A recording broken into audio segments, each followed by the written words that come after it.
డబ్బులు లేవేం లేకపోయినా పొద్దున్న నుంచి అపార్ట్మెంట్ మొత్తం తీసుకున్నాడే. ఎంత నువ్వు పోనా అన్న చూడన్న నా క్లాస్ ఉంటున్నా ఇప్పుడు సోడాలు అమ్ముకోతుండు. బతుకంతలే పదరా. అయ్యో నా ఫ్రెండ్స్ చూసేసాడే ఎలా.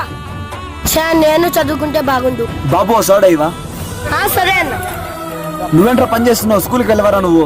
నాకు చదువుకోలేనే ఉందన్న, మా నాన్న తాగబోతాడు. అన్న నీకు కొంచెం బుద్ధి ఉందా? స్కూల్ పంపకుండా పని చేయించుకుంటున్నారు. చెప్పారా నీకు ఇలా కాదు. అరే బాబు ఇలా రానరా. రే బాబు నువ్వు ఇలా రారా. వీడు ఎలా ఉన్నాడు, మీ కొడుకు ఎలా ఉన్నాడు వాడు గుర్తుపెట్టుకోండి. మీరు 20 ఏళ్ళ నుంచి కష్టపడుతున్నట్లు మీ కొడుకుని కష్టపెట్టద్దండి. కష్టపెడితే వాడు మీలాగా తాగబోతాడు. ఎవరు బాధితులు? మీరా? రేపు నుంచి నేను స్కూల్ పంపించిన బండి వేస్తాలేరా. ప్రతి తండ్రి